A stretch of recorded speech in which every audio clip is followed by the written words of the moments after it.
하나님 말씀은 사도행전 16장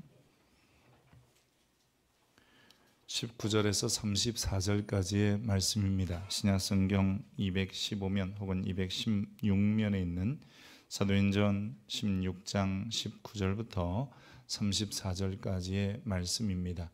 이 계시의 말씀을 읽을 때 하나님의 음성이 여러분 심령 속에 들려지길 원합니다. 여종의 주인들은 자기 수익의 소망이 끊어진 것을 보고 바울과 실라를 붙잡아 장터로 관리들에게 끌어갔다가 상관들 앞에 데리고 가서 말하되, 이 사람들이 유대인인데 우리 성을 심히 요란하게 하여 노마 사람인 우리가 받지도 못하고 행하지도 못할 풍속을 전한다 하거늘 우리가 일제히 일어나 고발하니 상관들이 옷을 찢어 벗기고 매로 치라 하여 많이 친 후에 옥에 가두고 간수에게 명하여 든든히 지키라 하니, 그가 이러한 명령을 받아 그들을 깊은 옥에 가두고 그 발에 착고에 든든히 채웠더니 한밤중에 바울과 실라가 기도하고 하나님을 찬송하며 죄수들이 듣더라. 이에 갑자기 큰 지진이 나서 옥터가 움직이고 문이 곧 다 열리며 모든 사람이 매인 것이 다 벗어진지라.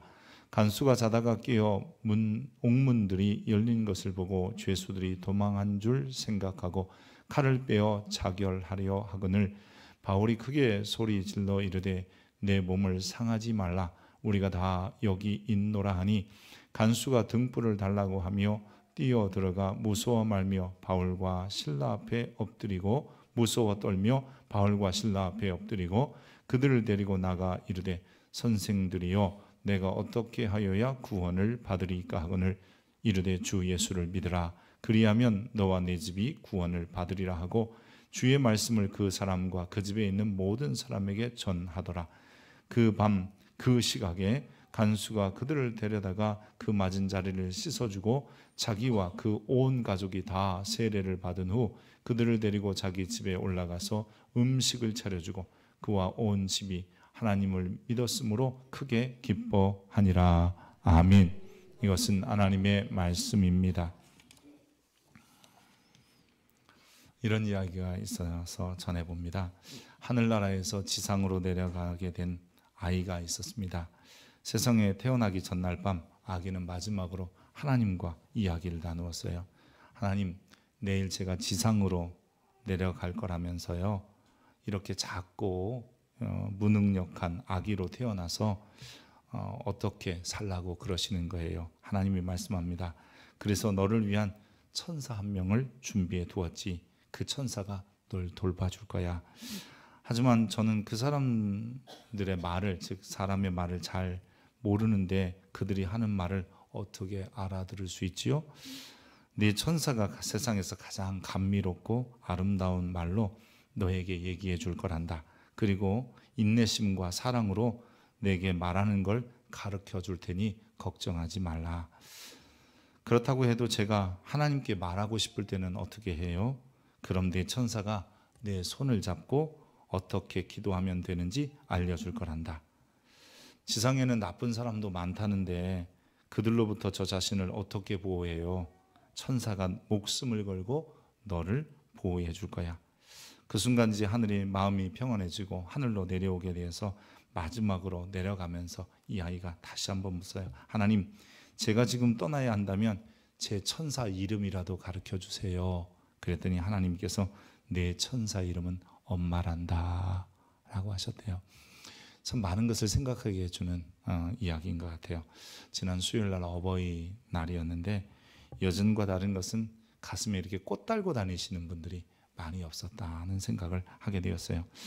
요즘 꽃을 선물해도 화분이나 생화를 이렇게 주시는 분들이 많아요. 또 어른들도요, 어머니들도 선물 뭐 드릴까요? 그러면 캐시, 현금 달라고 그렇게 하신다고 해요.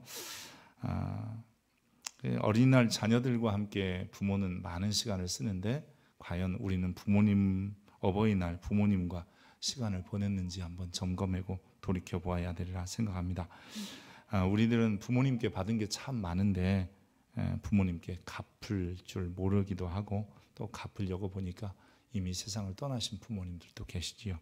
부모는 주고도 더 주고 싶은 심정을 가지고 있는 분들, 정말 천사와 같은 분이라 생각이 됩니다. 오늘 본문은요, 이 바울과 실라가 전도 여행 중에 빌립보라고 하는 지역에서 일어난 일입니다. 이 빌립보에 갔을 때 바울과 실라가 전도할 때마다 따라다니면서 좀 시끄럽게 하는 한 사람이 있었는데 귀신 들린 여인이었어요.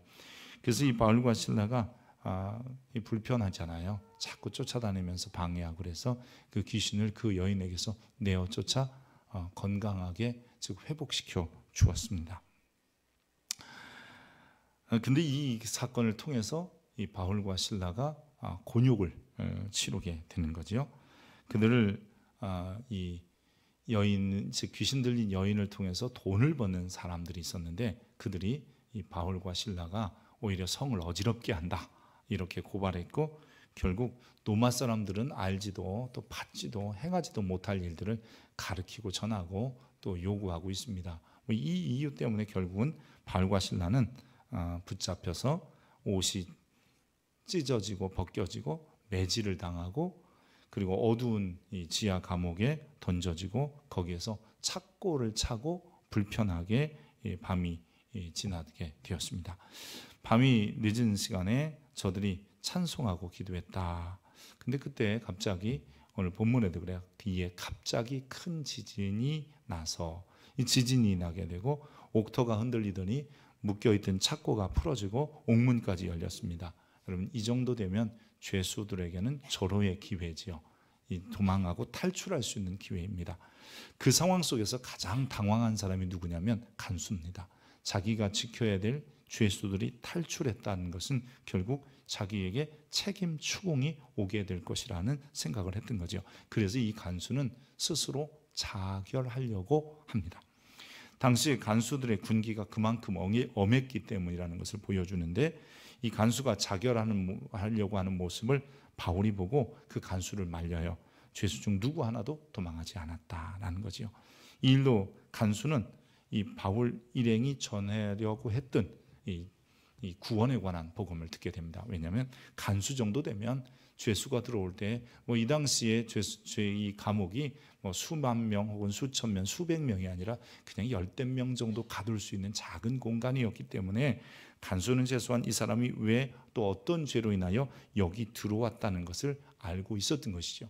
바울과 실라는 귀신 들린 여인을 고쳐준 것 때문에, 그래서 그 여인을 통해서 돈 벌려던 사람이 돈을 벌 수 없어서 모함하여 갇히게 된 것을 알고 있었습니다. 그러기에 이 간수는 이 바울과 실라 앞에 엎드려, 오늘 본문은 그렇게 표현하고 있더라고요. 자기 죽지 말아라 하고 말렸는데 자기가 오히려 이 간수가 무서워 떨며 바울과 실라 앞에 엎드려 물어봐요. 선생이요, 어떻게 하여야 구원을 얻겠습니까? 그때 바울이 아주 짧고 굵직한 한마디로 복음을 전합니다. 여러분, 우리가 말하다 보면 이 굵직한 한마디가 있어요. 사랑해, 고마워, 감사해.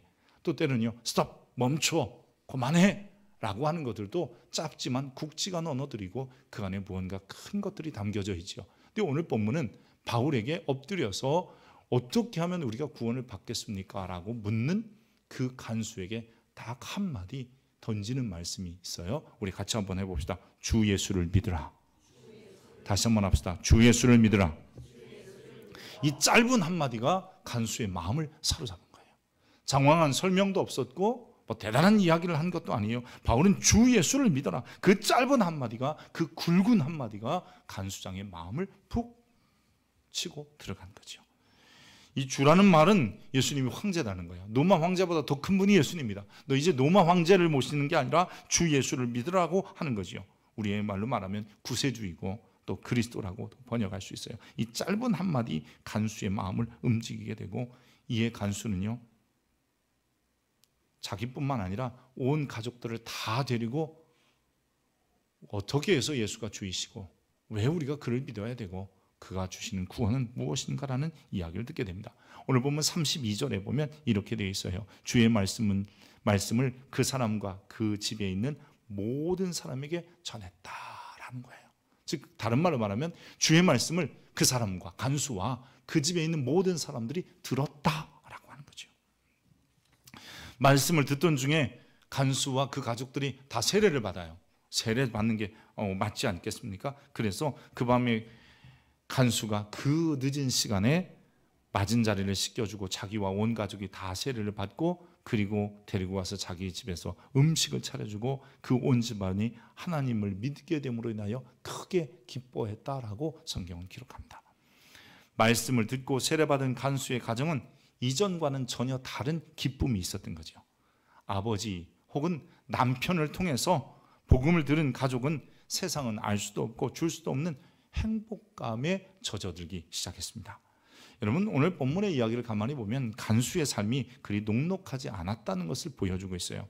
왜냐하면 자신의 실수도 아니고 천재지변이 일어나서 옥문이 열리고 착고가 풀려서 간수가 도망할 수밖에 없는 죄수가 도망할 수밖에 없는 상황이었음에도 불구하고 간수가 스스로 죽이려고 했다는 것은 그만큼 군기도 엄하고 이게 쉬운 일이 아니었다는 것을 보여줍니다.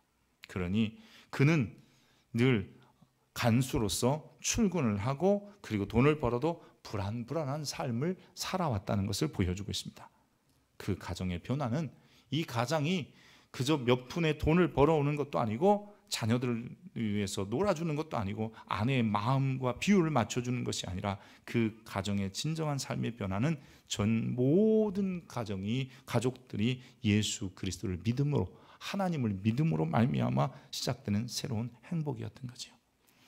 아버지라는 것은 혹은 부모라는 분들은 자녀들의 재정의 문제를 채우기 위하여 일하고 수고할 뿐만 아니라 그러나 그것보다 더 중요한 것은 가정 그리고 가족들이 가지고 있는 진정한 인생의 근본적인 문제를 해결해서 기쁨 가운데 살게 하는 역할을 가지는 것이죠.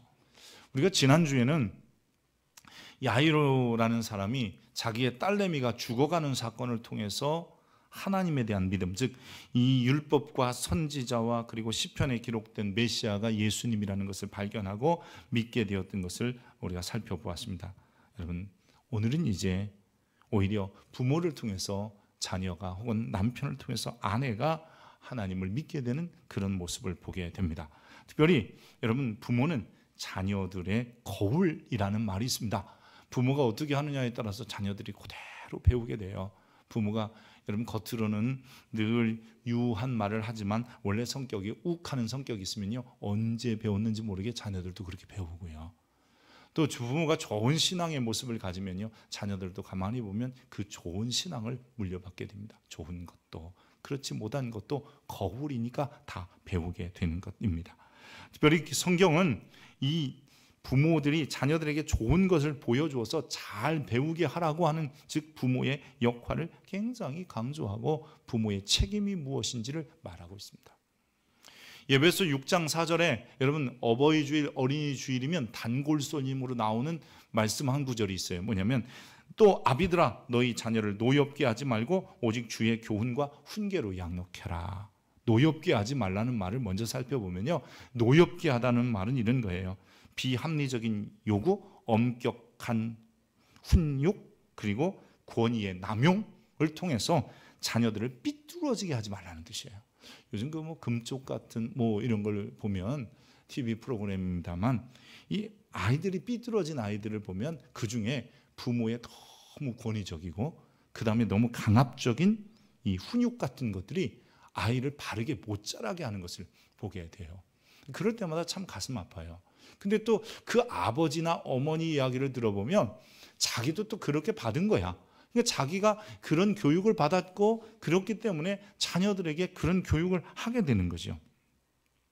그래서 부모들은 자녀들을 너무 엄격한 훈육이나 그다음에 비합리적인 요구나 권위의 남용, 즉 권위의 남용, 아빠가 하라면 엄마가 하라면 이런 권위의 남용을 통해서 삐뚤어지지 않게 할 책임도 있는 거고요.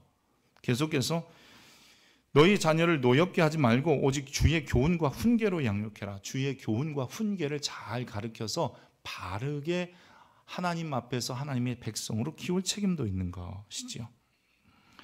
부모의 교훈, 즉 부모가 자녀를 교육하는 것은 늦은 때가 없습니다. 아무리 늦어도요 하는 거고요. 또 아무리 연세가 많이 드셔서도 하는 거예요. 우리 종종 그런 얘기 하잖아요. 90 넘어가 60이 넘은 아들 외출하겠습니다. 그랬더니 차 조심해라, 길 조심해라, 사람 조심해라. 그렇게 가르치는 게 이 부모의 심정 아니겠습니까? 그분이 천사 같은 엄마지요. 지금이라도 교훈과 훈계의 방법은 좀 달라지겠지요. 전에는 야단도 치고 또 때로는 이렇게 훈육도 하고 그러지만 지금은 더 편안하고 조용한 말로 부탁도 하고 요청도 하고 그러면서 주의 교훈과 훈계로 우리의 자녀들을 바른 길 가도록 해야 되는 게 부모의 책임입니다. 특별히 오늘은 이 부모로 인해서 가정이 복음화된 간수의 가정을 시작해서 부모가 어떻게 자녀들을 잘 키웠는지 세 사람의 이야기를 통해서 우리가 이제 부모된 도리를 다해야 되겠다. 한번 늦었더라도 지금이라도 결단하려고 합니다. 먼저는 여러분 자녀를 잘 키워서 위대하게 만든 어머니의 이름이 요게벳이라는 여인입니다. 요게벳 그러면 민족의 위대한 지도자를 만들어낸 모세, 즉 모세의 어머니가 요게벳입니다. 이 모세는 바로의 딸에 의해서 길러지지만 생물학적 어머니는 요게벳 혹은 유모가 되어서 오히려 유모로서 자기의 친자식을 키우고 있는 요게벳에 의하여 양육됩니다. 요게벳은 자신이 낳은 아들의 이름조차 지어주지 못했어요. 왜냐하면 그 아들의 이름은 오히려 바로의 딸이 모래에서 건졌다 모세라고 전지어주거든요. 제 자식을 지키지 못한 어머니였어요. 그는 모세를 근데 하나님의 백성으로 키워내는 놀라운 역할을 합니다. 왜냐하면 유모로서 아이에게 젖을 먹이고 그리고 아이를 키우면서 요게벳은 끊임없이 아이를 하나님의 자녀이고 하나님의 백성이라는 사실을 인식시켰기 때문입니다. 원래 이 요게벳은 이런 뜻이에요. 하나님은 영광이시다 혹은 주님은 영광이시다 이런 의미인데 이 다른 말로 말하면 주님이 최고, 이게 바로 요게벳의 이름이에요. 그러니까 이 여인은 늘 하나님이 최고라고 생각하고 살았던 거잖아요. 그래서 친자식의 유모가 되어서 자신을 품에 안을 때나 조금씩 걷고 말하기 시작하면서부터 여러분 자기가 가진 하나님 백성의 세계관을 심어준 거예요. 여러분 이거 굉장히 중요합니다. 이 세계관이라는 것은 사람이 한 사물을 보거나 그 사물에 대해서 어떤 것이다, 그리고 이 사물이 왜 생겼고 또 어떻게 사용해야 되고 내가 그 안에서 어떻게 살아야지, 뭐 이런 이 모든 것들을 세계관이라고 하는 겁니다. 그래서 우리가 성경적 세계관 혹은 기독교적 세계관이라는 것은 그리스도인이 갖는 특별한 사물에 대한 생각과 신념들을 얘기하는 거예요. 여러분 우리가 풀 한 포기를 보면서 아니면 예쁜 꽃을 보면서 우리는 무슨 생각을 하냐면 우연찮게 피어났다가 아니라 하나님이 만드신 아름다운 꽃, 하나님이 주신 아름다운 자연, 세계라고 하는 거죠. 이게 바로 세계관이 다른 거잖아요. 안 믿는 사람들은 여러분 우리의 삶들은 우연히 생겨나서 우연히 살다가 우연히 죽을지 모르지만 그리스도인들은 즉 기독교 세계관은 하나님으로부터 와서 하나님 안에 살다가 하나님께로 돌아가는 거예요. 이런 게 세계관이라고 하는 겁니다. 그러기에 내가 어떻게 살아가야 될지가 그 안에서 결정되는 것이죠. 요게벳은 모세에게 하나님이 만든 세상 그리고 하나님의 백성이 어떻게 살아야 되는지를 어릴 적부터 그냥 심어준 거예요. 하나님이 세상을 만드시고 하나님이 사람들을 자기 백성으로 삼으셔서 결국은 하나님께서 약속한 땅으로 인도하실 거다라는 이야기를 끊임없이 들려줘요. 모세가 커서 자기 민족을 돌아볼 마음이 생겼다 그랬어요. 이건 뭐냐면 계속 그 안에 심겨진 뭐가 있는 거예요. 요게벳이 그런 말을 하지 않았다면 그냥 모세는 그저 바로의 혹은 앞으로 대권을 이어갈 정치인으로서만 살았겠지만 모세가 어느 성장에서 자기 민족을 돌아볼 마음이 생긴 것, 이미 그는 나는 유대인이구나 혹은 나는 이 애굽 사람이 아니라 이 민족에 속했구나라는 것을 어릴 때부터 요게벳에 의하여 교육받은 거예요. 내가 네 엄마다 이런 말을 하지 않아도 그 요게벳이 가졌던 기독교 세계관 혹은 하나님의 백성의 세계관을 끊임없이 심어주었던 거죠. 하나님은 창조하셨고 그리스도께서 구원하셨고 결국 우리는 하나님 나라에 가야 되는 것이며 그리고 그 가기까지 내가 이 땅에서 어떻게 살아야 되는지를 우리가 발견하는 것이 바로 기독교 세계관을 가지고 사는 것이에요. 그러기에 우리 부모된 도리는 자녀들에게 끊임없이 기독교 세계관을 심어주는 거예요. 아이들을 보면서 혹은 전화가 오면 밥은 먹었니? 제발 묻지 말아요. 요즘은요 스스로 살을 깔라고 열심히 노력해요. 다이어트력을 노력하는데 뭘 자꾸 밥을 먹여서 돼지되라고 하는 거예요. 안 물어봐도 다 먹고 다녀요. 안 물어봐도 열심히 살아요. 왜냐하면 이 사회가 열심히 안 살면 도태되는 사회이기 때문에 그래요. 자본주의 세상에서는 돈 안 벌면 못 사는 거 다 알아요. 기독교 세계관은 밥 먹은 일을 물어보는 게 아니에요. 그리스도인으로서 어떻게 살고 있는지를 물어보는 거예요. 오랜만에 만났어도 신앙생활 잘했니? 너 하나님 안에서 살고 있니? 이런 것을 물어봐야지. 밥 먹었니?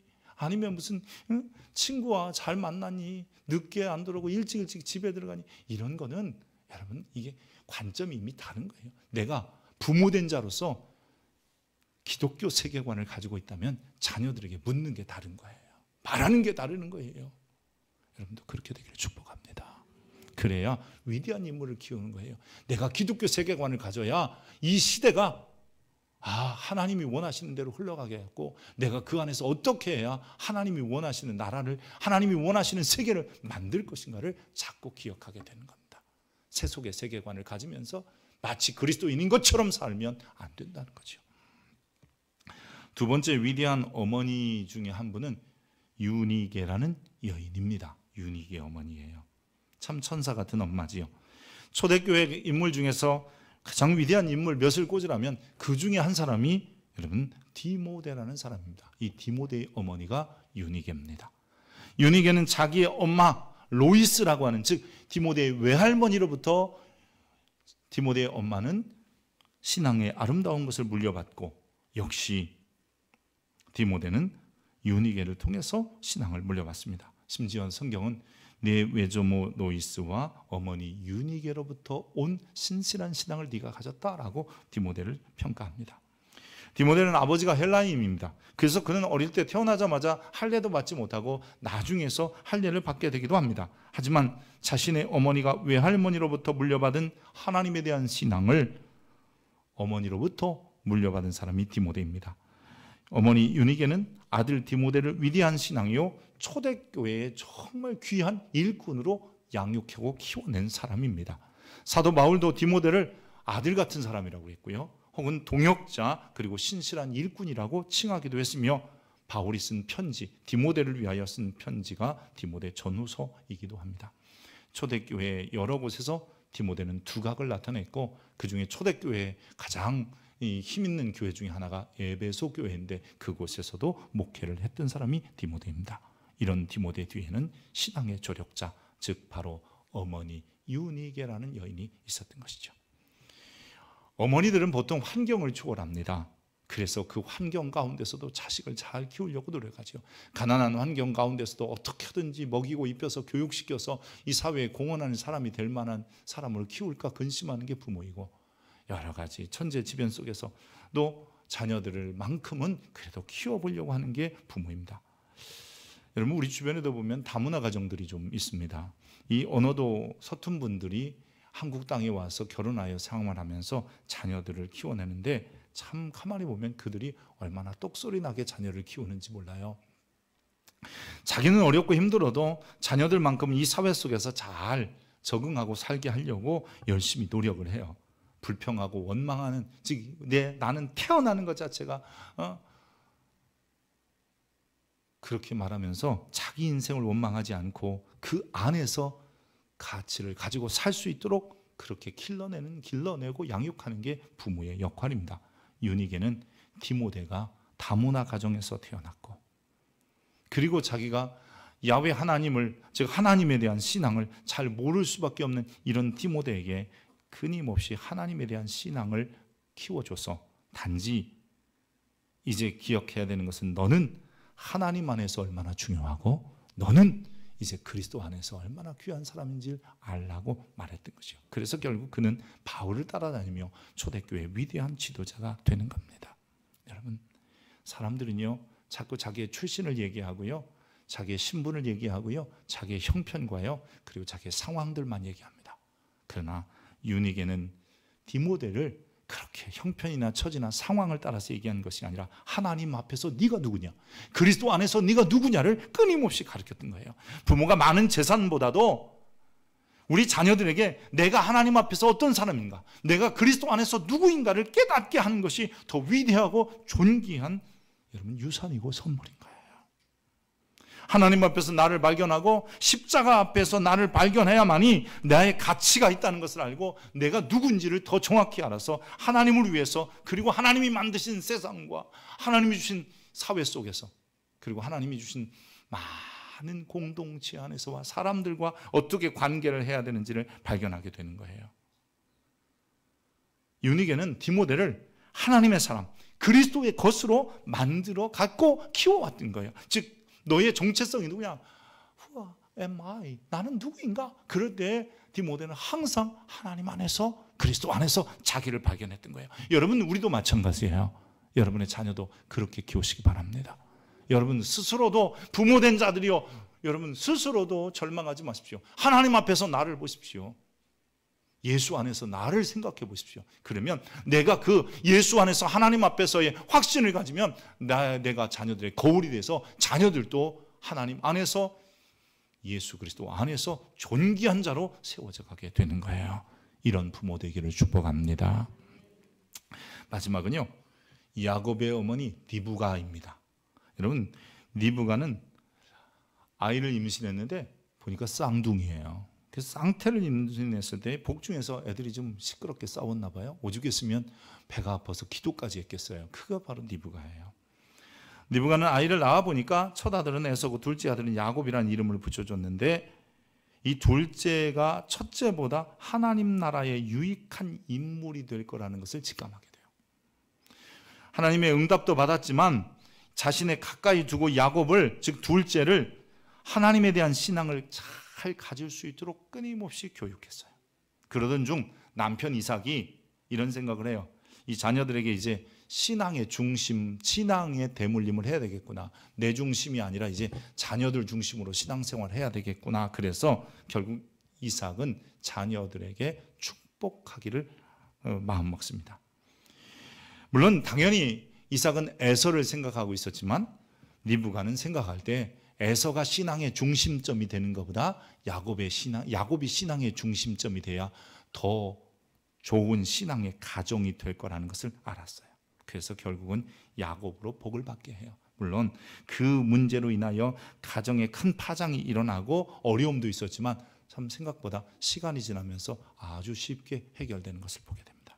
왜냐하면 에서는 장자의 복이 뭐냐? 그것은 아버지 재산이라고 생각했어요. 장자의 복이 뭐냐? 아버지가 가진 족장의 권세라고 생각한 게 에서예요. 그러나 리브가는 야곱에게 가르친 장자의 복은 아버지의 재산도 아니고 아버지의 권위, 즉 족장의 권위가 아니라 가문과 앞으로 후손들이 너를 중심으로 해서 신앙생활을 계속해 갈 수 있느냐, 그것이 이 리브가와 야곱이 가진 장자의 의미였던 것이에요. 성경이 말하는 장자는요, 단지 그 권위와 아니면 권세와 재산을 물려받는 게 아니라 그 장자를 중심으로 하여 온 가족이 똘똘 뭉쳐서 신앙을 견지해 가느냐 하는 것이 장자예요. 아버지의 재산이나 권세가 아니라 나를 중심으로 하여 신앙이 계속 이어져 간다면 그 사람이 그 집안의 장자인 거예요. 여러분, 출애굽기 4장 22절에 보면 하나님께서 이스라엘 백성들을 애굽 땅에서 건져낼 때 모세에게 뭐라 그러냐면, 너 바로에 가서 이렇게 말해라. 그럴 때 뭐라고 말하냐면, 너는 바로에게 이르기를 여호와의 말씀에 이스라엘은 내 아들 내 장자라. 단지 한 사람을 얘기하는 것이 아니라 이스라엘 백성은 내 아들 내 장자다. 그리고 19장에 오면 이스라엘을 향해서 이렇게 말씀하세요. 너희는 제사장의 나라다. 다른 말로 말하면 이스라엘을 중심으로 해서 모든 민족과 열방이 주님께 돌아와서 신앙생활을 해야 된다라고 말씀하고 계시는 거예요. 이게 장자예요. 여러분 모두가 신앙의 장자 되길 축복합니다. 내가 신앙의 장자가 아니니까, 내 중심으로 신앙생활을 못하니까 문제가 되는 거예요. 여러분, 이런 사람을 키워내는 게 부모예요. 나 같은 신앙인을 내 자식 중에 키워내서 우리 가문과 혹은 그 자녀들까지도 계속해서 신앙이 연결되고 유지되는 이런 대물림이 필요한 거예요. 그저 아버지의 권한이나 아니면 아버지의 직업이나 아버지가 가진 가업이나 아니면 무슨 회사나 이런 것들을 상속해서 떵떵거리고 살게 만드는 것이 장자가 아니라, 진짜 장자는 신앙의 대물림. 여러분 요즘 종종 그 큰 대기업이나 아니면 그 무슨 재벌 가문들의 이야기를 듣습니다. 근데 재벌 가문들도 보면요, 꼭 큰 아들에게 잘 안 물려주고, 그리고 또 뭐 또 둘째나 셋째에게 물려줬다는 얘기도 듣고, 또 그래서 형제의 난이 일어나기도 하고 뭐 이런 얘기 듣잖아요. 근데 왜 기업의 총수가 큰 아들에게 안 물려주고 둘째나 셋째에 물려주고 어쩔 때는 이제 막둥이한테 물려주냐면요, 그건 이런 거예요. 나를 대신해서 이 기업과 이 회사를 계속 잘 유지해 갈 수 있는 아들을 찾는 거 아니에요? 그러니까 혈통적으로 첫째 낳았다고 그 아들이 기업을 물려받는 게 아니라 유능하고 똑똑하고 이 기업을 계속해서 번창시키고 잘 유지해 갈 아들을 찾는 거예요. 신앙도 마찬가지인 거예요. 신앙의 장자는 내 아들을 통해서 혹은 내 다음 세대에 나처럼 이 좋은 신앙을 물려갈 사람이 누구인지를 발견하고 그에게 그 신앙을 유지해 갈 수 있도록 해주는 거예요. 리브가가 볼 때는 그게 에서가 아니라 야곱이었던 거예요. 그래서 야곱에게 아버지의 복을 받게 되는 거예요. 그리고 이제 그 아버지의 복을 받은 야곱이 어려움도 있고 힘든 일도 있고 집을 떠나 도망자의 생활을 살 수밖에 없는 환경이 열렸더라도 결국은 그를 중심으로 해서 하나님의 백성이 서게 되는 거예요. 야곱을 보세요. 12아들 다 하나님의 백성으로 키워요. 할렐루야. 이거 놀랍잖아요. 이삭도 못했고 아브라함도 못한 일이에요. 근데 야곱이 해내잖아요. 그것은 리브가가 그 모습, 그것을 알았기에 끊임없이 야곱을 그렇게 길러낸 어머니였기 때문이에요. 어머니의 신앙 혹은 부모의 신앙이 한 가정을 살리고 그 가정에 큰 행복을 주게 되는 거예요. 사랑하는 성도 여러분, 부모된 자로 그렇게 되기를 축복합니다. 그런데 우리는 또 이런 얘기를 할 때마다 나는 때로는 자녀도 없고 또 때로는 부모님이 다 돌아가셔서 부모에게 얻은 게 없는데, 여러분 낙심하지 마세요. 칼빈의 기독교 강요 4장 1절에 보면 이런 표현이 있어요. 하나님이 아버지가 되는 사람에게는 교회가 어머니가 되어야 한다. 아멘입니까? 하나님을 아버지라고 부르는 사람은 교회를 어머니로 여기고 살라는 거예요. 목사란 얘기 하지 않았어요. 교회 공동체에 와서 그 속에서 교훈과 훈계를 받아서 성장해야 된다는 거예요. 어떤 교훈이요? 어떤 훈계요? 여러분 기독교적 세계관을 가지십시오. 여러분 내가 하나님 안에서 예수 안에서 누군지의 정체성을 소유하십시오. 더 나가서 신앙의 가장이 되어서 나 때문에 주님에게로 돌아오는 사람이 많아지고 나로 말미암아 위대한 주의 일이 이루어지게 하옵소서. 이런 모습을 내가 이곳에서 배우고 익혀야 되는 겁니다. 갈라디아 4장 26절에 보면 위에 있는 예루살렘은 자유자니 곧 우리 어머니다 라는 표현이 있어요. 물론 이 길로사 4장은 약속을 따라 낳느냐 아니면 이 육정을 따라 낳느냐 뭐 이런 이야기 하다가 얘기하는 거지만, 이 예루살렘 혹은 이것은 위에 있는 천성의 예루살렘도 있지만 예루살렘 교회 모교회를 얘기하는 거예요. 그 교회가 마치 모든 사람들의 어머니다. 여러분 교회 공동체 교회가 여러분의 어머니가 되면 교회에 와서 세계관을 배우고 하나님 중심으로 죄악을 이기며 살아가게 되고 내가 누군지 정체성을 발견해서 예수 안에서의 가치 있는 삶을 살면서 환경이나 무슨 형편 얘기 더 이상 하지 않고요. 더 나아가서 신앙의 장자이기 때문에 내 가족과 그리고 민족과 세계 복음을 위하여 기여하는 성도가 되는 거예요. 내가 그동안 못했다면 이제 배워서 이제부터 우리의 자녀들은 기독교 세계관을 갖고 주 안에서 자신의 정체성을 발견하게 하고 더 나아가서 어떻게 살아야 되는지 신앙의 장자처럼 살도록 만드는 것이 바로 저와 여러분의 책임 아니겠습니까? 세상의 것들로 자기의 욕심이나 마음의 허전함을 채울 수 없는 거예요. 그래서 아무리 부모가 많은 재산을 물려줘도 그것으로 끝나지 않아요. 그거는 또 부족함을 느껴요. 그러기에 진짜 줘야 되는 것은 오늘 이 간수장이 자기가 벌어둔 그 월급으로 어쩌면 가족을 부양하고 살았을는지 모르겠지만 그것보다 중요한 것은 그 온 가족이 매우 혹은 크게 기뻐한 것은 그들의 진짜 삶의 문제에 있어서 복음이 들어갔다는 게요. 주 예수를 믿으라. 여러분, 이 한마디가 그 가족을 새롭게 한 거예요. 그러기에 이제 믿음의 명문 가문을 만들 책임이 부모에게, 또한 우리들이 얼마나 존귀한 삶을 살아야 하나님 나라에 기여해야 되는지 이것을 알게 하는 것이 바로 교회이고 부모인 것을 알고, 여러분 그 역할을 다 감당할 수 있기를 주의 이름으로 축복합니다. 기도하겠습니다. 하나님, 부모된 자로서 세계관도 정체성도 또한 무엇을 해야 되는지의 사명감도 잘 가르치지 못했던 우리들이었습니다. 그러나 이제 오늘 하나님을 아버지로 부르는 자들이 어머니로 생각하는 교회를 통해서 다시 한번 우리 부모된 자로서 우리가 어떻게 살아야 되는지를 배웠습니다. 이제 원하는 것은 우리도 우리의 자녀들을, 또한 우리의 주변의 문 영혼들을 가르치고 교육해서 하나님의 사람들로 만들고 그 안에서 크게 기뻐하는 생을 살 수 있도록 조력하는 자들 되게 하여 주옵소서. 부모라는 천사, 엄마라는 천사, 교회가 그런 천사의 역할을 감당하고 우리 또한 우리의 가정에서 또한 우리의 사회 속에서 천사 같은 역할을 감당해서 많은 영혼을 구원하고 크게 기뻐하는 삶을 살게 하는 자들 되게 하옵소서.